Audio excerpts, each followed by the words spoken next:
Olá, bom dia. Sejam bem-vindos a mais um Spotlight, o webcast mensal da EFI Grupo EPSA, que é transmitido no último dia útil de cada mês. Nos próximos 30 minutos, iremos falar sobre os principais temas expostos em artigos de opinião e outras publicações feitas por parte da nossa equipa durante o mês de julho. Este formato está dividido principalmente em dois momentos, sendo que no primeiro momento convidamos alguns elementos das nossas equipas para explorar alguns dos temas mais pertinentes e na segunda metade da sessão analisamos ainda as principais calls e avisos que estão incluídos na nossa newsletter que foi enviada no dia de ontem. Portanto, se ainda não recebe a nossa newsletter, pode fazer a subscrição da mesma através do link no primeiro comentário que estará disponível, sendo que iremos fazer ainda hoje a análise deste documento, por isso, se tem interesse em saber mais sobre possíveis oportunidades de financiamento, fique connosco até ao final da sessão. Portanto, posto isto, os dois grandes temas que trazemos aqui hoje são como o Portugal 2030 pode transformar a ambição das empresas em investimento concreto e ainda a importância específica do novo aviso de inovação produtiva para as PMEs. Assim sendo, avançando sem mais demoras, avançamos para o primeiro tema, onde fazemos uma análise do Portugal 2030. Para falar deste tema, chamo então Tony Martins, que escreveu um artigo como este pode ser o momento ideal para o Portugal 2030 transformar ambição em investimento. Olá, Tony, bom dia. Obrigada Olá. por estares aqui connosco. Tony, neste artigo destacas que Portugal 2030 representa uma oportunidade decisiva para transformar projetos de investimento em crescimento sustentável e competitivo. De uma forma geral, transmites a mensagem de que o sucesso depende de uma boa preparação técnica, do cumprimento de critérios de elegibilidade e também numa gestão rigorosa da candidatura, permitindo desta forma também maximizar as taxas de financiamento. Ou seja, faz aqui um balanço também das oportunidades de uma forma geral que estão disponíveis no âmbito do Portugal 2030, mas também olhas para isto como uma boa oportunidade para as empresas. Assim sendo, dado que também começas este artigo por fazer um apanhado dos principais pontos do último plano de avisos publicado e está disponível de momento, quais é que são os avisos que consideras mais relevantes que nos esperam nos próximos meses? Ou seja, dentro do plano, quais é que são aqueles avisos que estão pendentes e que tu achas que possam ser efetivamente boas oportunidades para as empresas? Sim, olá a todos. É assim, o novo plano de avisos do Portugal 2030 mostra uma agenda muito ambiciosa para os próximos meses, com oportunidades dirigidas a diferentes perfis de empresas. No curto prazo, destaca alguns avisos. O primeiro é a inovação produtiva, que continua a ser uma das medidas mais procuradas pelas empresas. Em paralelo, teremos oportunidades relevantes no âmbito da ideia empresarial. É uma tipologia direcionada para empresas que pretendam desenvolver novos produtos, processos ou serviços através de atividades de investigação e desenvolvimento. Destacam-se também os projetos demonstradores, que são vocacionados para uma fase mais de validação em ambiente real ou relevante, aproximando-a da comercialização e também reduzindo o risco associado à sua adoção pelo mercado. Outro aviso muito aguardado é o da qualificação das PME, que apoia áreas como a transformação digital, a organização e gestão, marketing. É uma medida extremamente importante porque ajuda as empresas a reforçar competências internas e aumentar a sua competitividade sem estar necessariamente associada à aquisição de equipamentos. Por fim, merece também destaque os novos instrumentos ligados às prioridades estratégicas europeias, nomeadamente os avisos STEP, direcionadas para tecnologias digitais, biotecnologias e também soluções sustentáveis. Obrigada. De facto, temos aqui uma agenda ainda bastante preenchida para a segunda metade do ano e vários avisos muito estratégicos, não só a nível da economia, mas também a nível europeu, ou seja, falando aqui um bocadinho mais de referência no âmbito do STEP. No entanto, sabemos que os prazos de publicação dos avisos nem sempre são cumpridos, ou seja, é sempre uma estimativa ou uma previsão. Portanto, de que forma é que as empresas podem ou conseguem acompanhar estas atualizações do Portugal 2030 e o que é que podem fazer ou preparar enquanto aguardam a abertura destes avisos? Sim, os calendários de avisos são sempre uma referência importante, mas a experiência mostra-nos que podem existir ajustamentos nas datas inicialmente previstas. Nesse sentido, as empresas não devem encarar este período como um tempo de espera, mas sim como uma oportunidade para preparar o projeto em conjunto com a sua consultora e garantir que, quando o aviso abrir, a candidatura está pronta para avançar. E este período de preparação deve ser aproveitado para um trabalho próximo entre a empresa e a consultora, sendo que a empresa traz o seu conhecimento do negócio, do mercado e dos investimentos que pretende realizar, enquanto que a consultora ajuda a enquadrar estes investimentos num sistema de incentivos, a validar a sua elegibilidade e também a estruturar a sua candidatura como uma candidatura competitiva. Desse modo, em conjunto, conseguem, desde logo, recolher orçamentos, definir o plano de investimento, analisar os impactos ao nível da inovação, exportações ou criação de emprego, e assim, quanto mais cedo este trabalho for realizado, maior será a capacidade de responder quando o aviso abrir. Exatamente, ou seja, existe todo um trabalho prévio de levantamento de informação e também de conseguirmos, por vezes, também maximizar aqui a possibilidade de financiamento e só é possível de fazê-lo com uma boa base preparatória prévia. Portanto, faz todo o sentido as tuas recomendações e obrigada, Tony, pela tua participação e pela partilha da tua experiência. Posto isto, o nosso tema seguinte fala uma oportunidade de financiamento específica no âmbito do Portugal 2030, que também já está disponível, ou seja, já está possível de apresentar candidaturas, que é o aviso de inovação produtiva. Para falar deste tema, chamo a Joana Joaquim, que também preparou aqui um artigo onde aborda este aviso em maior detalhe. Olá, Joana, bom dia. Obrigada por estares aqui connosco. Joana, neste artigo e também onde falas deste novo aviso de inovação produtiva, cujo objetivo visa apoiar projetos de investimento inovadores que promovam a criação, expansão ou modernização da capacidade produtiva das PMEs. Referes que este era um aviso bastante aguardado pelas empresas e que com a sua publicação se verificaram algumas alterações de critérios e outras condições face a avisos anteriores. Terminas referindo ainda que, num contexto onde existe uma elevada concorrência, o mérito do projeto torna-se decisivo, valorizando assim fatores como a criação de emprego qualificado e a capacidade exportadora. Portanto, Joana, e pegando também um bocadinho naquilo que já tinhas levantado o véu no teu artigo, este efetivamente era um aviso que já era antecipado há algum tempo por parte das empresas, sendo que quando foi publicado, verificaram-se efetivamente algumas alterações face ao que tínhamos visto em avisos anteriores, portanto, e pode ter apanhado aqui algumas empresas de surpresa. Quais é que foram as principais alterações ou novidades deste novo aviso? Bom dia, Manuela, e bom dia a todos os que nos estão a ouvir. Portanto, efetivamente, houve algumas diferenças relativamente a avisos anteriores do Inovação Produtiva.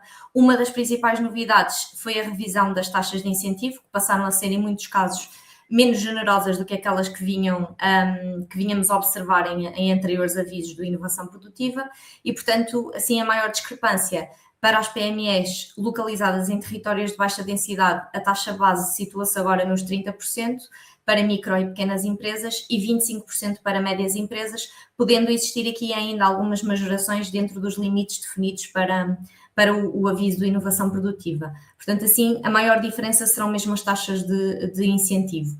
Uma outra alteração relevante é a exclusão da majoração antigamente designada por transição climática, portanto, nós antes tínhamos aqui esta majoração prevista. Agora, apesar das empresas poderem e deverem ter investimento que aborde efetivamente esta temática, esta majoração deixa de ser considerada à taxa de incentivo a receber. Também no que diz respeito às tipologias, como tu falaste, portanto, existe aqui uma diferença face aos outros avisos anteriores. Portanto, antigamente nós tínhamos de cumprir com o rácio de aumento de capacidade de um estabelecimento no mínimo de 20%, neste momento situa-se nos 25%, portanto, em termos de tipologias, todas as outras, criação do novo estabelecimento ou a diversificação mantém-se constante, mas houve aqui esta alteração para o aumento de capacidade mínima ter de corresponder a 25%. Portanto, no geral, estamos perante um aviso que mantém o foco na transformação e modernização do tecido empresarial português, com uma forte orientação para a criação de valor acrescentado e competitividade internacional, com uma maior seletividade, em muitos casos com níveis de apoio inferiores ao que algumas empresas antecipavam, mas que continua a ser bastante competitivo Daí eu também ter mencionado a questão de tentarmos maximizar o mérito do projeto para que o mesmo seja competitivo, datas de submissão da candidatura também, e portanto há sempre aqui critérios que nós podemos trabalhar em conjunto com as empresas para efetivamente maximizar não só a taxa de incentivo, mas também a probabilidade de aprovação da candidatura. Exato, até porque, pegando aqui neste pequeno ponto da concorrência, só para também dar aqui um bocadinho mais de contexto, porque é que este era um aviso tão aguardado por parte das empresas, porque sensivelmente nos 12 meses anteriores à sua abertura esteve disponível uma submissão de intenção prévia de realização do projeto, que era o chamado registro de pedido de auxílio. Portanto, neste período, antes da própria submissão das candidaturas, existem várias empresas que já tinham mostrado interesse, portanto, existe uma dotação limite que é possível de distribuir, portanto, existe aqui um elevado grau de concorrência, não é? E competição, que por isso é necessário de salvaguardar alguns critérios, como estas questões de maximização do mérito e, neste caso, a classificação da candidatura. Portanto, Joana, também pegando aqui nesta questão, ou seja, em que referes que a taxa de apoio pode ser menor para algumas entidades, comparando com avisos anteriores, sobretudo para as empresas que já tinham submetido estes registros de pedido de auxílio prévio e que também potencialmente já tinham avançado com o investimento, que outros mecanismos de apoio complementares podem ser ativados de forma a tentar mitigar esta redução. Sim, e de facto nós vemos que para algumas empresas que já tinham efetivamente submetido o RPA, não é? O Registro de Pedido de Auxílio, esta redução da intensidade de apoio obrigou aqui a repensar quase a estrutura de financiamento dos projetos que já tinham previstos. Portanto, boas notícias, existem vários outros instrumentos que podem ser utilizados de forma complementar à submissão do Inovação Produtiva. Desde logo, importa também analisar em articulação com os incentivos financeiros, os benefícios fiscais, que também têm aqui alguma relevância. Portanto, o REFAI, para todo o investimento que seja produtivo, ainda pode ser aqui dedutível a IRC uma percentagem desse mesmo investimento, ou então, noutros casos, o CIFID, quando existe aqui uma componente relevante de investigação e desenvolvimento interna da empresa. A combinação entre os incentivos financeiros e os incentivos fiscais pode aumentar aqui significativamente o apoio global ao investimento que já está realizado. Por outro lado, as empresas podem também recorrer a outros tipos de instrumentos de financiamento unificado, garantias públicas ou linhas de capitalização, que também estão disponíveis, enquadradas em programas nacionais ou europeus, reduzindo assim também este esforço financeiro associado à componente não apoiada pelo incentivo de inovação produtiva.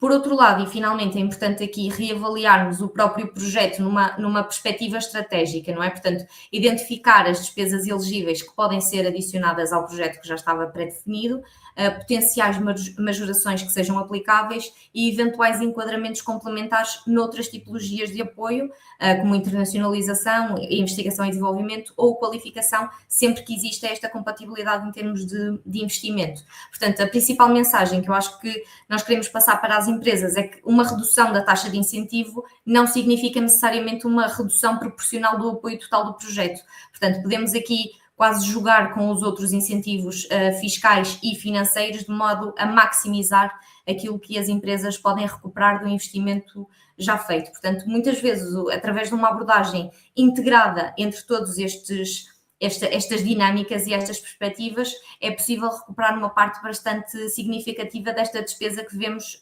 relativamente às taxas de financiamento serem menores no caso da inovação produtiva. Exatamente, até porque, como refere Joana, isto são boas notícias, não é?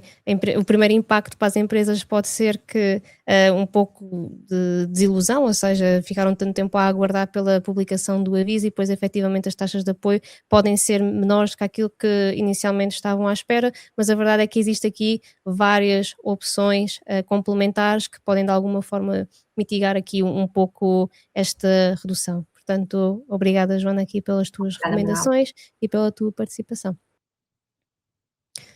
Portanto, se quiser ler em maior detalhe estes artigos, pode encontrar o link de acesso na descrição desta sessão, sendo que encontrará estes artigos e muito mais no website da DEFI Group EPSA. Posto isto, damos por terminada esta primeira metade da nossa sessão, sendo que no próximo segmento iremos analisar e explorar as principais oportunidades de financiamento, quer a nível nacional, quer a nível europeu. Portanto, para tal, convido o Guilherme e a Sofia a juntarem-se a nós para analisarmos a newsletter de calls. Olá, Guilherme, olá, Sofia, bom dia. Olá. Portanto, Guilherme, eu se calhar então passava-te a palavra para abordares aqui quais é que são as principais oportunidades de financiamento disponível a nível nacional. Sim, olá, bom dia a todos. Neste ponto de situação mensal aqui sobre os incentivos financeiros nacionais, eu gostaria de destacar aqui duas oportunidades que considero particularmente relevantes para as empresas neste momento. Antes destas duas tipologias que vou aprofundar, dar apenas nota no seguimento daquilo que foi abordado pela Joana, que se encontra atualmente aberto o sistema de incentivos à inovação produtiva e que também já o fomos abordando no último Spotlight, mas que pela sua relevância faz aqui todo sentido voltar a mencionar e a sublinhar. O destaque que então trago nesta edição é o aviso do ID empresarial, projetos demonstradores individuais e em copromoção. Aqui uma oportunidade bastante interessante para empresas que desenvolveram tecnologia ou conhecimento e que pretendem agora validar e demonstrar a sua aplicação em contexto real.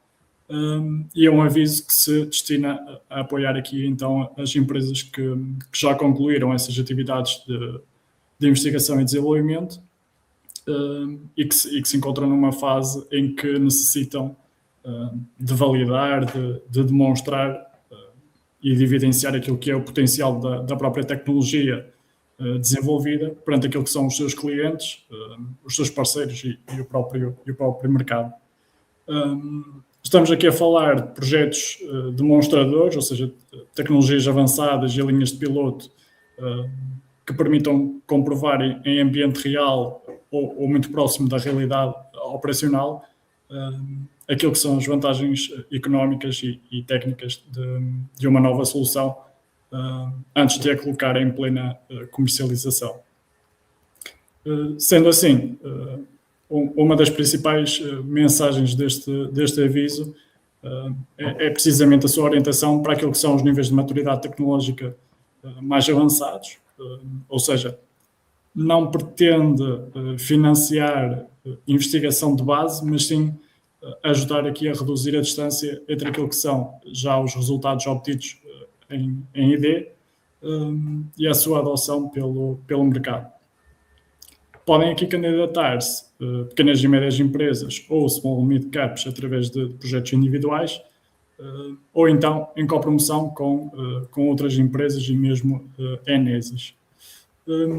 Por isso, é aqui uma oportunidade particularmente interessante para empresas que nos últimos anos acabaram por investir em ID e que procuram agora validar os seus protótipos, desenvolver as suas linhas piloto ou demonstrar aqui a sua viabilidade industrial e comercial das soluções já desenvolvidas. Ou seja, fazendo aqui uma ligação entre o ID demonstradores e inovação produtiva, eu diria que estas são duas oportunidades que refletem bem as prioridades atuais do Portugal 2030, ou seja, por um lado, a inovação produtiva direcionada aqui para o investimento empresarial e para o reforço da capacidade competitiva das próprias empresas, e por outro lado, o ID demonstradores mais focado para aquilo que é a valorização económica do conhecimento e a própria aproximação das tecnologias inovadoras ao mercado. Ou seja, são dois instrumentos diferentes, mas diria que altamente complementares e que poderão representar aqui oportunidades muito significativas para empresas com estratégias de crescimento, de inovação e de transformação. Por último, se calhar gostaria aqui de destacar também duas oportunidades que podem ser particularmente relevantes para empresas com necessidades de reforço de competências técnicas e científicas, aqui se calhar mais dirigido para a região centro, e refiro-me aqui claramente à contratação de recursos humanos altamente qualificados e que neste momento também se encontra com avisos em aberto. Obrigada, Guilherme, aqui por esta visão geral de quais é que são as principais oportunidades de financiamento, sendo que, como conseguimos ver aqui pela primeira parte da nossa newsletter, existem ainda mais, portanto, estas são mesmo aquelas que nós gostaríamos de dar aqui um bocadinho mais de destaque na sessão de hoje. Portanto, posto isto, gostava então de passar aqui a palavra à Sofia para falarmos um bocadinho quais é que são as oportunidades a nível europeu. Olá, Manuela, olá, Guilherme, bom dia a todos que nos veem desse lado.